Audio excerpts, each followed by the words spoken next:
Hello students, welcome back to Herons classes. और हमने पिछली क्लास में एनसीईआरटी की फर्स्ट से लेके फिफ्थ क्वेश्चन हमने कर ली थी फिजिक्स की मोशन चैप्टर की। आज हम करने वाले हैं फिफ्थ से लेके 10th क्वेश्चन तक। तो ध्यान देना, हर क्वेश्चन के बाद जो लेवल होता है थोड़ा सा ऊपर उठता है, ज़्यादा नहीं होगा, इसलिए आपको देखने की भी जरूरत पड़ेगी। यहाँ पे वीडियो को शुरू से लेकर अंत तक जरूर देखना, क्योंकि मैं इसमें कंप्लीट कर दूंगा एनसीईआरटी एक्सरसाइज। तो चलो शुरू करते हैं बिना देर के भी।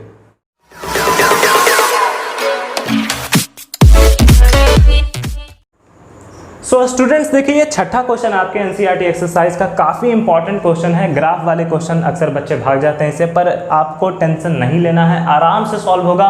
बस देखते चल जाना और लास्ट में मैं ट्रिक भी दूंगा कि कैसे इसे आप आराम से सॉल्व कर सकते हो। देखो पहला क्वेश्चन क्या है कि which of these is travelling the fastest. अब मान के चलो ये तीन गाड़ियां हैं, BCA नाम होगी कुछ, ये टाटा समझ लो, ये लैम्बोर्गिनी समझ लो, ये कोई और नाम समझ सकते हो तुम, हुंडई समझ लो। तीनों गाड़ियां की अपनी अपनी रफ्तार होगी, कौन इसमें से तेज चल रही है। तो देखो तेज चलना क्या होता है, आपने कितनी दूरी ट्रैवल कर ली है और कितने कम समय में आपने की है, ये एक रेशियो होता है जो देता है कि स्पीड क्या है। यहाँ पर निकालना उस तरह से कठिन होगा।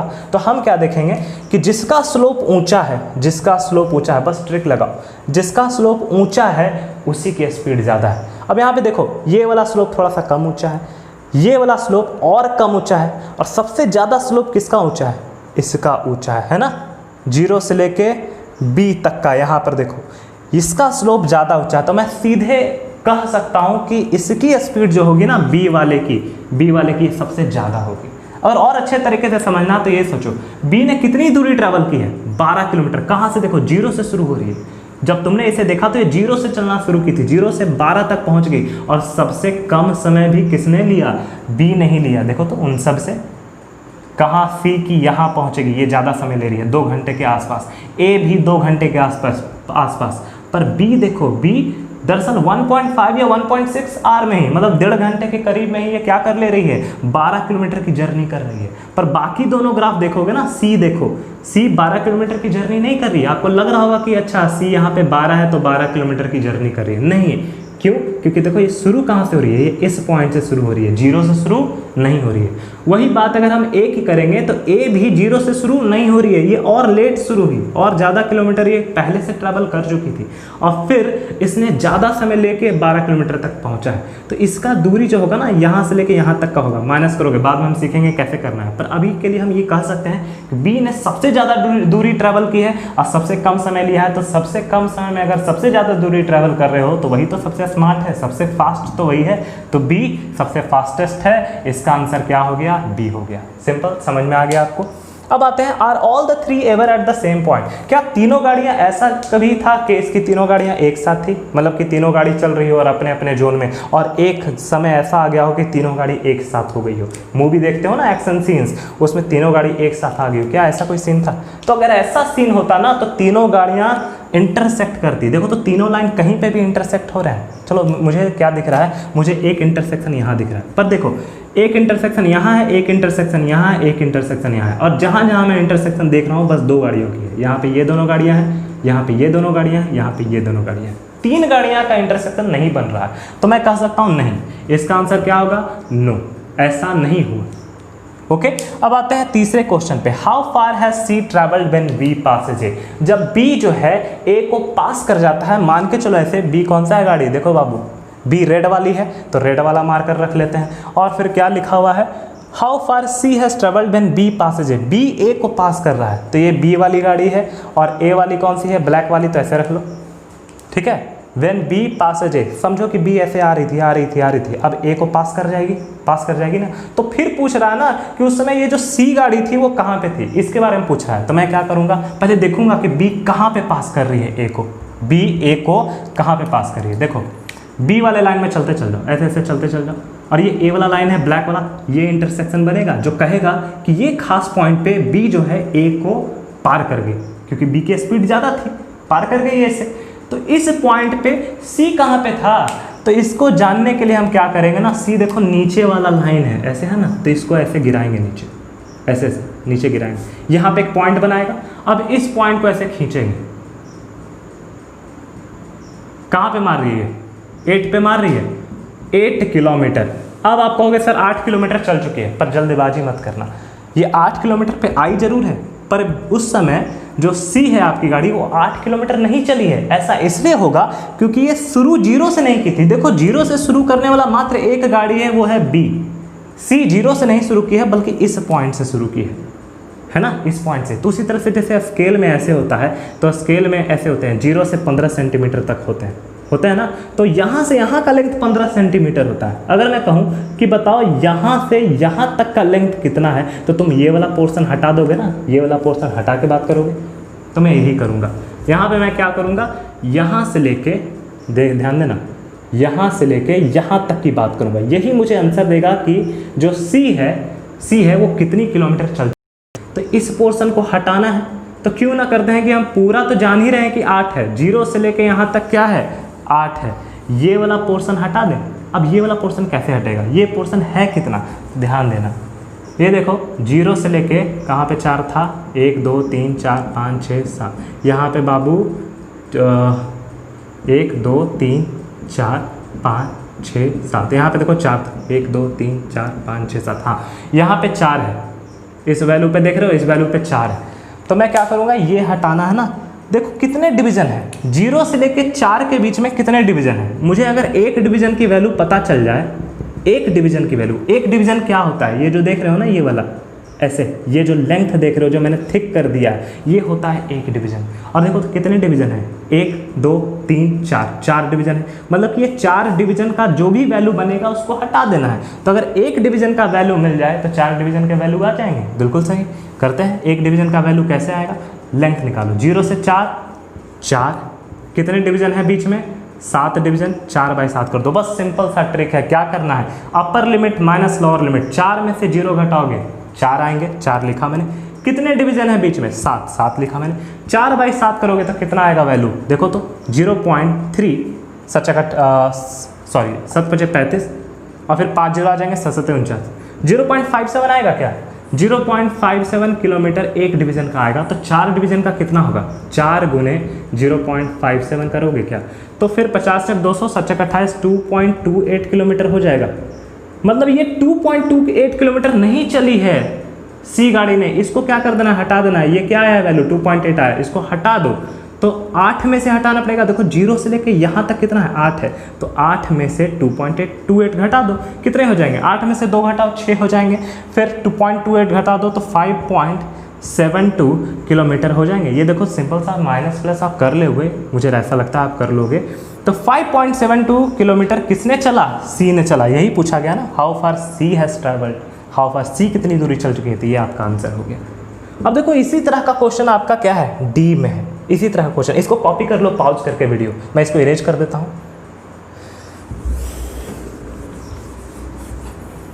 देखिए क्या लिखा हुआ है, how far B has travelled, B ने कितनी दूरी चल ली, by the time it passes C. मतलब कि बी जब बी यहाँ पे देखो, how far B travelled by the time it passes C, जब बी सी को पार कर चुका होगा उस समय बी कितनी दूरी चल चुका होगा।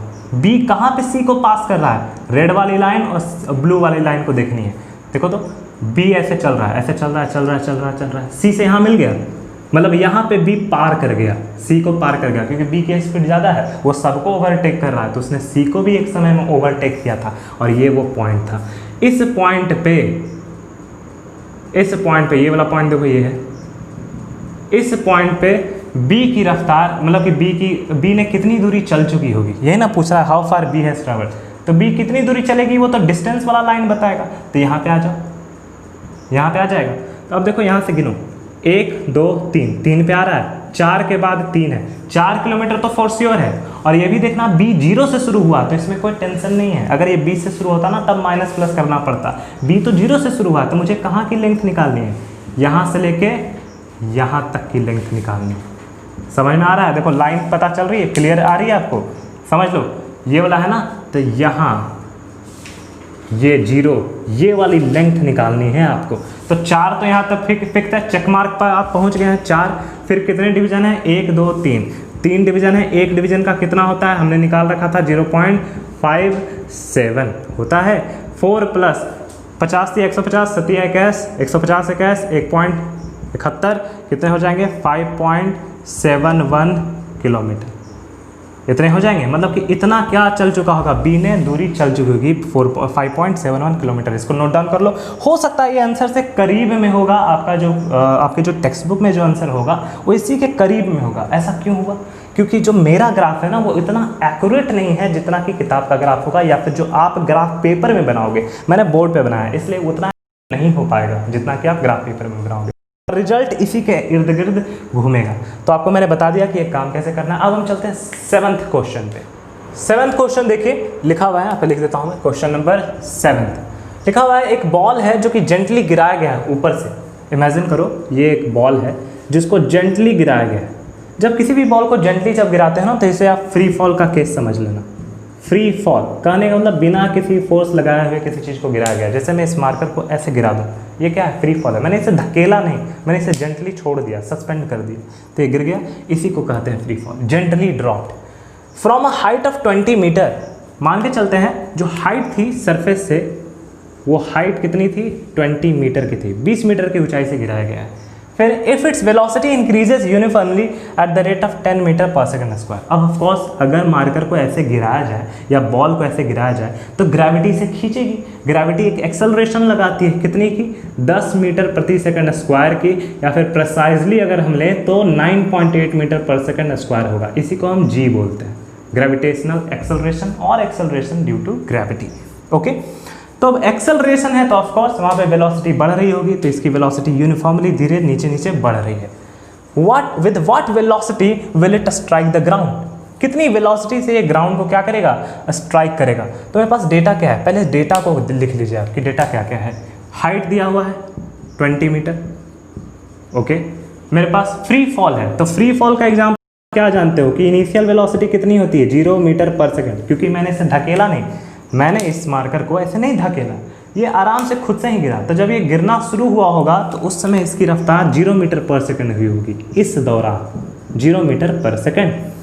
तो ये एक डेटा मिल गया मुझे, h भी मिल गया, एक्सेलरेशन भी तो मिल चुका है 10 मीटर पर सेकंड स्क्वायर। ये जो h है इसको आप s भी तो लिख सकते हो, दूरी और हाइट में क्या अंतर है? ये वर्टिकल डिस्टेंस है और वर्टिकल डिस्टेंस को ही हम हाइट कहते हैं। फिर अब यहाँ पे पूछा क्या गया है? With what velocity will it strike the ground? क्या निकालना है? आपको निकालना है कि यहाँ पे इस पॉइंट पे इस बॉल की वेलोसिटी क्या हो जाएगी, जो कि फाइनल वेलोसिटी कहलाएगी। क्योंकि इनिशियल तो हम जान चुके हैं u 0 है, तो फाइनल क्या है? और क्या पूछा गया है? After what time it will strike the ground? नीचे गिरने में इसे कितना समय लगेगा, कितना समय लग जाएगा तब ये जाके हमारे अर्थ को स्ट्राइक करेगा। टाइम भी पूछा जा रहा है। कैसे निकालोगे? चलो देखते हैं। मेरे पास इक्वेशंस ऑफ मोशंस हैं। v equal you plus A T है, s equal U T plus half A T square है। जो भी हथियार है यहाँ पे लिख लो ताकि आपको आसानी हो। V square equal u square plus 2as है। इन्हीं में से ना कोई हथियार काम आएगा। मैं अगर v equal you plus A T लेके बनाऊँ, देखो यहाँ पे v equal you plus A T लेके बनाऊँ तो v मुझे नहीं पता, पर u तो पता है 0 है, एक्सेलरेशन पता है 10 है, पर यहाँ कहाँ आओगे? टाइम तो नहीं पता ना तुम्हें, तो ये गच्चा खा गए। ये वाला इक्वेशन नहीं काम कर पाएगा अभी के लिए, इसको इरेज कर दो, ये वाला नहीं चल पाएगा क्योंकि 2 वेरिएबल हो गए। अगर मैं ये वाला अपनाऊँ h equal U T plus half A T square, यहाँ भी गच्चा खाओगे क्या? नहीं, शायद ये काम कर जाए। देखते हैं। s equal U T plus half A T square. देखो मैंने अभी अभी क्या कहा, जो s है आपका वही तो h है, तो आप इस इक्वेशन को ऐसे भी लिख सकते हो अपनी खुशी के लिए, u t प्लस हाफ और acceleration is nothing but gravitational acceleration, तो इसको g t स्क्वायर भी लिख सकते हो, एक जगह पे g लिख सकते हो, इससे आपका थोड़ा सा मन खुश हो जाएगा। हाइट कितनी है? 20 मीटर है, लिख लिया। u कितनी है? 0 है, तो 0 गुने t क्या होगा? 0 हो जाएगा। इसको अभी ही 0 कर दें क्या? 0 गुने t 0, बस ध्यान देते चले जाना। हाफ g कितना है?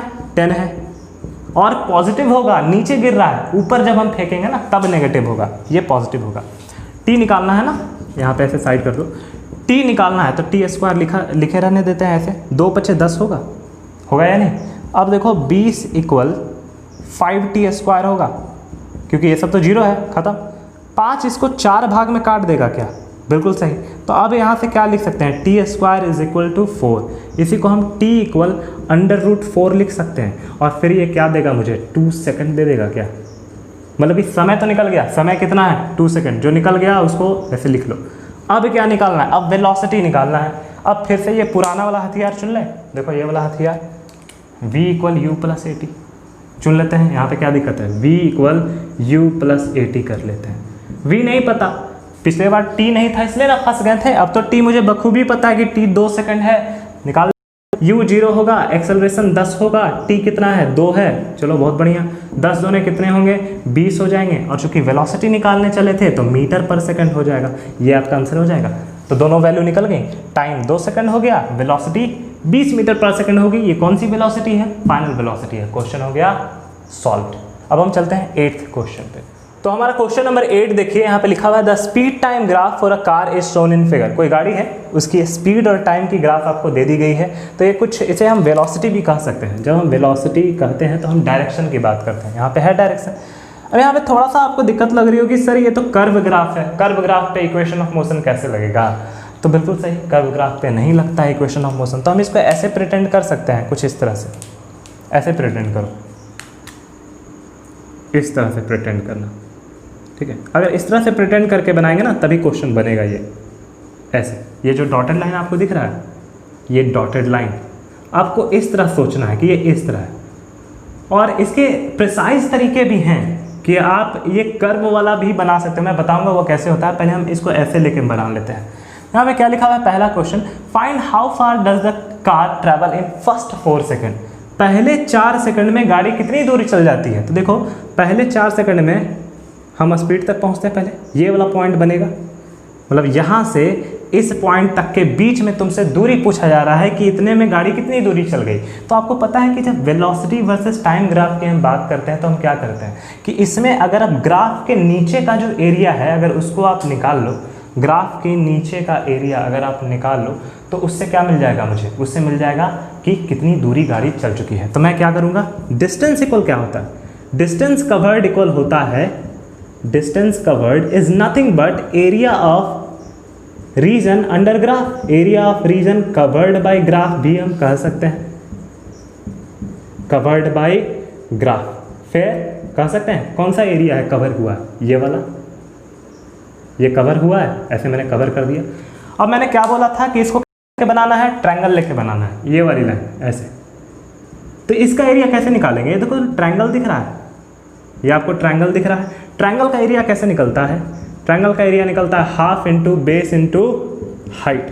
करो, हाफ इंटू बेस कितना है 0 से 4, 4 है बेस, हाइट कितनी है 0 से 6, 6 है, 2 दूने 4 हो जाएंगे, 6 दूने 12 हो जाएंगे। तो ये 12, यहाँ पे देखो यूनिट क्या है, मीटर है ना, मीटर पर सेकंड है और इधर सेकंड है, तो 12 मीटर दूरी हो जाएगी आपकी, ये आपकी आंसर हो गई। दूसरा क्वेश्चन देखो क्या लिखा हुआ है, shade the area on the graph that represents the distance travelled by the car during the period. इस दौरान गाड़ी जो भी दूरी चली है उसको शेड करो। तो मैंने पहले से ही शेड कर रखा है, यही आपका हो गया आंसर। ये जो शेड किया है ना आपने, यही ना एरिया आप बता रहे हो कि इस एरिया को अगर हम निकालेंगे तो डिस्टेंस निकल जाएगा, तो ये एरिया शेडेड है। चलो दूसरे का भी आंसर हो गया।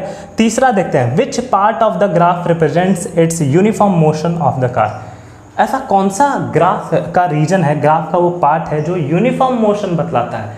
यूनिफॉर्म मोशन कहने का मतलब जहाँ पे एक्सेलरेशन ना हो, एक्सेलरेशन क्या हो, 0 हो। आपने जाना है यूनिफॉर्म मोशन क्या होता है, यूनिफॉर्म मोशन कहने का मतलब equal distance in equal interval of time. मतलब कि मान लीजिए ऐसे चलो कि 4 मीटर आपने दूरी चली है पहले 2 सेकंड में, तो अगर 4 सेकंड हो जाएंगे ना, तो देखो कितने सेकंड बीत गए, 2 सेकंड बीत गए। तो 2 सेकंड में अगर आप 4 मीटर चल रहे हो तो ये 2 सेकंड जो बीतेंगे उसमें भी आप 4 मीटर चल लोगे, तो 4 और 4 कितने हो जाएंगे, 8 मीटर। अगर काटोगे तो 2 दूनी 4 को 2 से काटो, क्या निकलेगा, 2 मीटर पर सेकंड स्पीड निकलेगी। यहाँ भी क्या निकलेगा, 2 मीटर, 8/4 करोगे तो 2 मीटर पर सेकंड स्पीड निकलेगी। स्पीड क्या होता है, distance by time, distance by time. देखो तो स्पीड सेम रह रहा है, स्पीड में कोई परिवर्तन नहीं हो रहा है। तो जहाँ पे स्पीड में कोई चेंज नहीं होगा उसे हम कहेंगे यूनिफॉर्म मोशन। और जब स्पीड बदल ही नहीं रही है तो एक्सेलरेशन होगा क्या, नहीं होगा, एक्सेलरेशन क्या होगा, 0। तो ये यूनिफॉर्म मोशन की पहचान है। कहाँ पे स्पीड नहीं बदल रहा है, जरा देखते हैं इस ग्राफ में। इस पार्ट में तो लगातार स्पीड बढ़ रही है, देखो ये स्पीड का ही ना लाइन है, ऐसे अगर कोई लाइन ऐसे जाती है मतलब स्पीड बढ़ रही है। पर ये वाला रीजन देखो, ये वाला रीजन, यहाँ पे स्पीड नहीं बढ़ रही है। सोचो समय बीत गया, 6 सेकंड हो गए, फिर भी गाड़ी की स्पीड 6 है, समय बीत गया 8 सेकंड हो गए, फिर भी गाड़ी की स्पीड 6 मीटर पर सेकंड है। समय बीत गया 10 सेकंड हो गए, फिर भी गाड़ी की स्पीड 6 मीटर पर सेकंड है।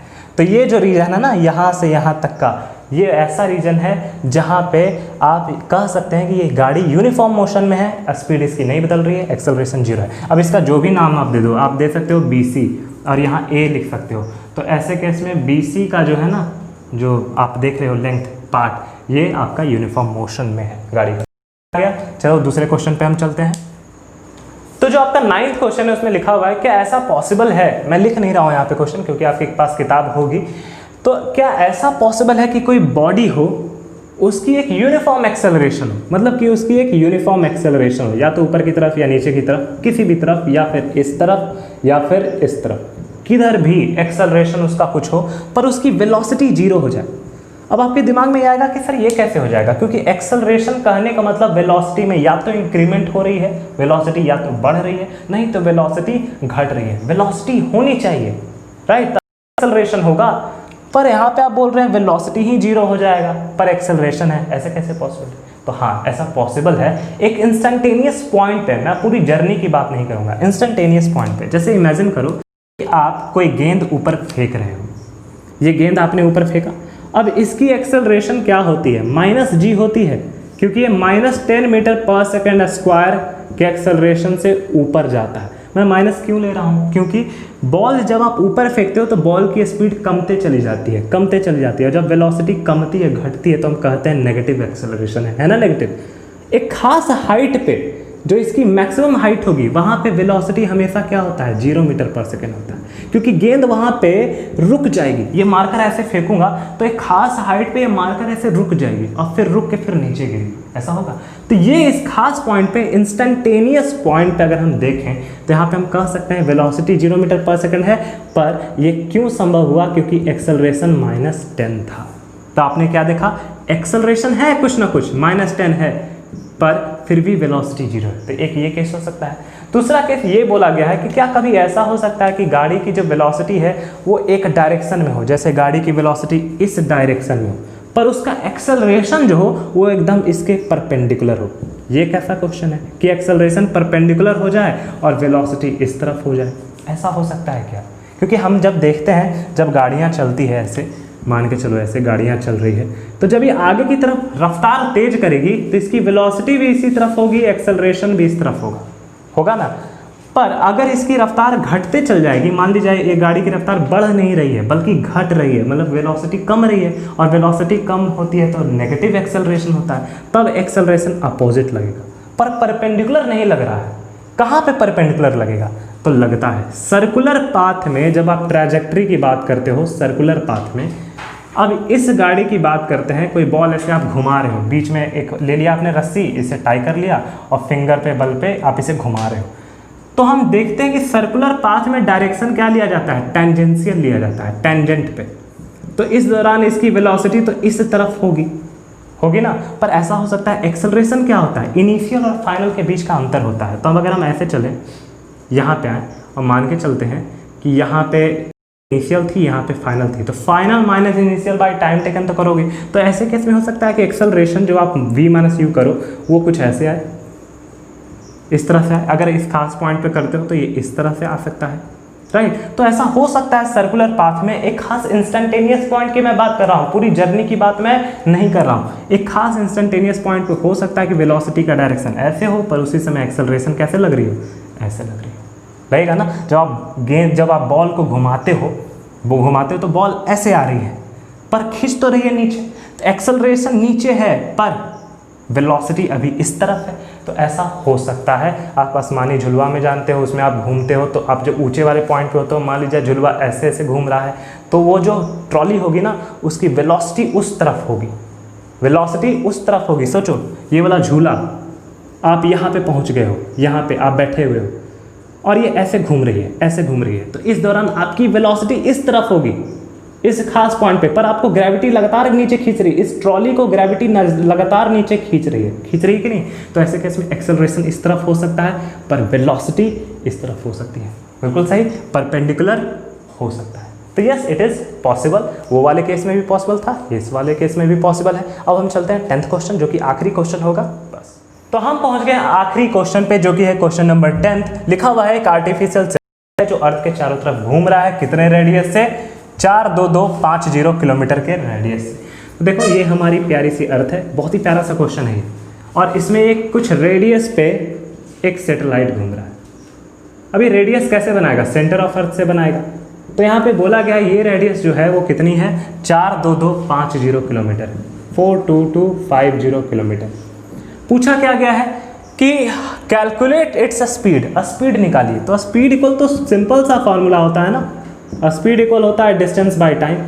ये वाला कब हम लगाएंगे? जब हमारा वो स्ट्रेट लाइन नहीं बनेगा, और यहाँ पे तो ऐसे भी सर्कुलर आपको दिख रहा है। तो डिस्टेंस बाय टाइम हमारी नॉर्मल से, मुझे क्या चाहिए? डिस्टेंस चाहिए। कैसे निकलेगा डिस्टेंस? सोचो ये सर्कुलर पाथ है या नहीं, ये जिस ऑर्बिट पे घूम रही है ये क्या है? सर्कुलर पाथ है, और एक राउंड ये मारती है। देखो क्या लिखा हुआ है, if it takes 24 hours to revolve around the earth. Earth के चारों तरफ घूमने में इसे कितने लग जाते हैं? 24 आवर्स। चलो टाइम भी लिख लो, 24 आवर्स लग गए इसे, और 24 घंटे में एक चक्कर इसने मार लिया। सोचो 1 राउंड यहाँ से चलना शुरू करता है, ये हमारा सैटेलाइट है, यहाँ से चलना शुरू करता है और फिर यहीं पे पहुँच जाता, तो 1 राउंड कहते हैं। और ये 1 राउंड क्या होगा? ये सरकमफेरेंस ऑफ सर्कल होगा। ये ऑर्बिट कैसा है? सर्कुलर है, क्योंकि तभी तो इसकी एक रेडियस है, आर है। तो इसकी सरकमफेरेंस अगर हम निकाल लिए तो डिस्टेंस निकल जाएगा। Circumference, circumference is nothing but distance for this case. Okay, circumference क्या होता है? 2πr होता है। चलो कर लेते हैं, 2 × 22/7 इंटू रेडियस कितना है? 42250। ठीक है, ऐसा कुछ है। इसको अगर आप काटते हो तो कितना आ जाएगा? 7 × 42 आ जाएंगे, फिर आपके 7 × 21 आ जाएगा, फिर कितने बच जाएंगे? 4 और 0 बच जाएंगे, कुछ 35 हो जाएगा, और फिर 5 7 49, 603.35.7। इसको अगर इससे गुना करो तो 6000 दूनी 12000, 12000, 12070, 12070 और 7 12070, हाँ 12071 पॉइंट समथिंग। 12071 को अगर मैं 22 से गुना करता हूँ, 12071 को अगर 2 और 2 से गुना करेंगे तो ये कुछ तकरीबन 265571.42 किलोमीटर इतने आ जाएंगे। आ जाएंगे इतने आ जाएंगे। इतना किलोमीटर ये दूरी चल चुका है। अब टाइम क्या है? टाइम 24 घंटे हैं। मैंने ये भी किलोमीटर में ही निकाला है, तो किलोमीटर प्रति घंटे क्या हो जाएंगे? स्पीड हो जाएंगे। तो स्पीड इक्वल क्या हो जाएगा? 265571.42 डिवाइडेड बाई 24। समझ में आया आपको? 24 इसे एक बार में लगाएगा 1, ठीक है, फिर कितने हो जाएंगे? एक बार में लगाएगा, फिर ये 25 हो जाएगा, फिर 1, फिर 0, फिर 24 छक 144 से 20 छक 120, 24 छक, ठीक है, फिर 5 बार में लगेगा पॉइंट, फिर यहाँ पे 4 होंगे, 4 शायद, हाँ 25 24, हाँ ठीक है 4। उसके बाद कुछ लगभग 1 या 2 इस तरह से केस लगेगा, तो उसको आप छोड़ सकते हैं। इतना हमने समझ लिया कि इतना किलोमीटर पर आर हो गया। समझ में आपको? 11065.4 किलोमीटर पर आर। आपका आंसर इतना ही आया होगा। चलिए ये हमारा सॉल्व हो चुका है। बहुत ही सिंपल सा क्वेश्चन था। तो आज आपने एनसीईआरटी का जो पूरा एक्सरसाइज है वो कंप्लीट हो चुका है। इसका पार्ट 1 भी जरूर देख लीजिएगा। पार्ट 1 आपको डिस्क्रिप्शन बॉक्स में मिल जाएगी, जहाँ पे मैंने फर्स्ट क्वेश्चन से लेकर 5th क्वेश्चन को सॉल्व किया है काफ़ी आसानी से, बहुत ही अच्छे तरीके से। हमारी 9th फिजिक्स की प्लेलिस्ट भी बनी है, उसे आप जाके विजिट कर सकते हैं, और हमारे चैनल को सब्सक्राइब करें।